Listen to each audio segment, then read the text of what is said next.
সিলেট নগরে ভেতরে আজ থেকে ২০ বছর আগেও প্রায় শতাধিক পুকুর দিঘি ছিল। এর বাইরে এমন কিছু দিঘি এর আগে চলে গেছে, কিন্তু এলাকার নাম এখনও পুকুর দিঘির নামে আছে। যেমন সাগর দিঘি, চারা দিঘি, এরকম কিছু জায়গা আছে যেখানে মানে দিঘির চিহ্ন নেই, পুকুরের চিহ্ন নেই, এমনকি সেখানে একটা ডোবাও নেই। এই অবস্থাতে এলাকাতে দিঘির কথা আছে। এইরকমই সিলেট শহরে অবশিষ্ট যেগুলো আছে এর মধ্যে অনেকগুলো পুকুর দিঘি রক্ষা করা হয়েছে একমাত্র এলাকার মানুষের একটা প্রতিরোধের মাধ্যমে। এর মধ্যে আমরা উল্লেখ করতে পারি যেমন দস্তিদার বাড়ির দিঘি। এটা নিয়ে আমরা বাংলাদেশ পরিবেশ আন্দোলন এবং এলাকার মানুষ আমরা একাধিক কর্মসূচি পালন করি। এখন দিঘিটা একটা অবস্থাতে আছে। একইভাবে মজুমদার বাড়ির যে ঐতিহ্যবাহী দিঘি, সেটা এই মানে স্লোভাবে এটা ভরাটের চেষ্টা চলছে, কিন্তু সেখানেও একটা প্রতিরোধ করায় এটা একটা পর্যায়ে থেমে আছে। অতি সম্প্রতি একটি বিশাল দিঘি সংস্কার করে সেখানের এলাকার মানুষ, মানে আমি সেই কর্মসূচিতে অংশ নিয়ে দেখেছি প্রায় 500 মানুষ অংশগ্রহণ করেছে। সেটা হচ্ছে হিন্দুয়ানি দিঘি, উপশহরের 13 রতনে। হ্যাঁ, এবং সেখানে সেটা সংস্কার করা হচ্ছে এলাকার মানুষ এবং সিটি কর্পোরেশন। এখন বিষয় হচ্ছে যে নগরীতে অবশিষ্ট যে পুকুর দিঘিগুলো আছে, এলাকায় ভূমির যে মূল্য, এটাই মূলত হচ্ছে ভূমি এই পুকুর দিঘি ভরাটের অন্যতম কারণ। ভূমিদস্যুরা এই পুকুর দিঘিগুলো ভরাট করে এগুলা বিক্রি করে দিতে চায়। একটা দিঘি অর্থ কয়েক একর জায়গা জুড়ে একটা দিঘি, তো সুতরাং একটা দিঘি দিয়ে একটা হাউজিং করে ফেলতে পারে, এইরকম একটা পরিস্থিতি।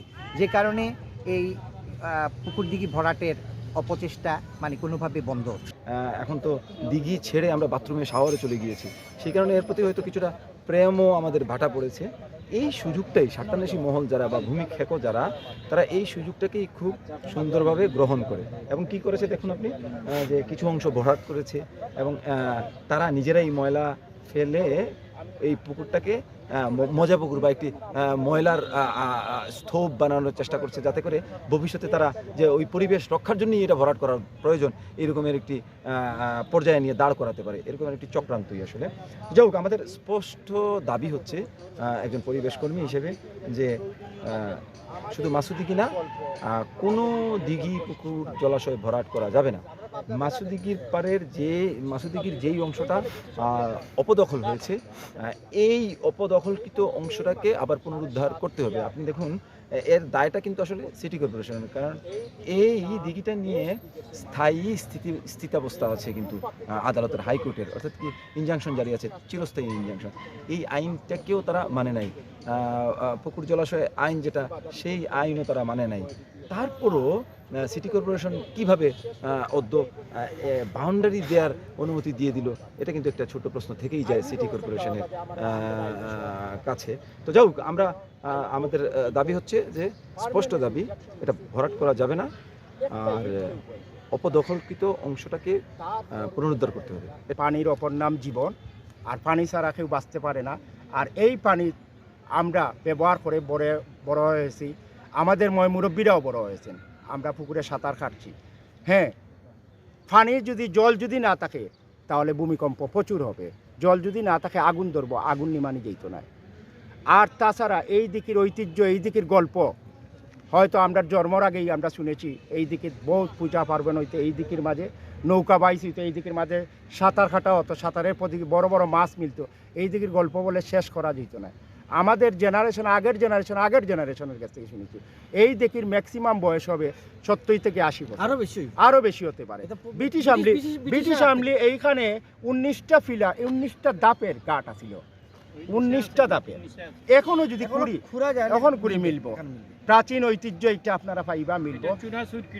তাছাড়া দুঃখজনক, সিলেট বলতেই নদী, নালা, খাল, বিল, পুকুর, এরকম পুকুর ছিল 4টা। পুকুরের সিলেট 4টা পুকুর ছিল আমাদের এলাকা। আমরা এত সুখী ছিলাম, 4টা পুকুর ছিল, আমরা এত সুখী ছিলাম, আমরা পানির জন্য বলা যায় না। অন্য জায়গা থেকে আসে মানুষ, কিন্তু একটা পুকুর নাই।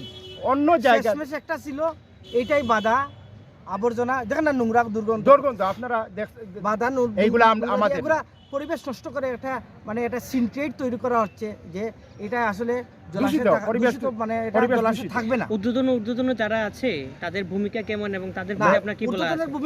ঊর্ধ্বতন কর্তৃপক্ষ যারা আছেন ভূমিকা, তারা গেলে আমাদের আশ্বাস দেন সমস্যাটা এটা আমরা দেখবো দেখবো এই জানি না আশ্বাসের কোন উপর চলে অদৃশ্য যায়, বলয়ের কারণে এইটা স্টে হয়ে যায়, মানে আর বন্ধ হয়ে যায়। তারপর এটাও মানে আমাদের বর্তমান মেয়র উনি উদ্যোগ নিছিলেন যে পুনরায় এটা খনন করবে। পুনরায় খনন করে এটা একটা ভালো ইয়ে আশ্বাস করে, দিচ্ছে। এই, মানে ইয়ে করেন বার করে এটা একটা জনগণের যেভাবে বিভিন্ন এলাকায় সর্বশেষ করা হয়েছে। সর্বশেষ কথা হলো এইটাই আমরা বলতে চাই, ওরা চাক এইটা বড় ধরনের হাউজিং করা হইতো, বড় ধরনের কলকারখানা করা হইতো, বড় ধরনের এখানেও একটা বিল্ডিং হইতো কমার্শিয়াল। হাইকোর্ট আমরা চেষ্টা করবো, আমরা আমরা- আমরা যতক্ষণ পর্যন্ত আমার শরীরের রক্ত আছে, আমরা এই এলাকায় বড় হয়েছি, যতক্ষণ পারবো আমরা করবো। মারা গেলে মরলাম, মরে গেলে শেষ। আমি আর তো কাউকে বলতে পারবো না। হাইকোর্টে বলছে আমরা জীবিত যে থাকলে আমরা একজনেই যদি বাধা দেয় এই অ্যাক্টের উপর হইব পার্মানেন্ট ইনজাংশন। আপনারা কাগজ আমরা এছাড়া তো আমাদের কোনো উপায় নাই। যদি প্রশাসন যদি নির্বিকার থাকে, কোনো বন্ধ থাকে, সিটি তাহলে তো কর্পোরেশন কিছু যদি করার নাই। নির্বিকার থাকে বা পরিবেশে বিভিন্ন সংস্থা আছে এরা যদি নির্বিকার থাকে, আমরা তো সাধারণ আর জনগণ, সারা বিশ্বের আমরা- সারা বিশ্বের জলবায়ুর জন্য কি হচ্ছে, বুঝছেন, আমরা তো প্রকৃতির লাগি কি হচ্ছে। আমরা এর চেয়ে বাইরে যাইতে পারবো না।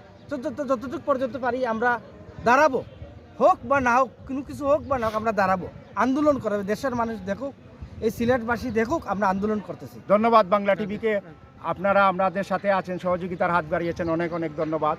আর আগামীতেও আপনাদেরকে পাবো।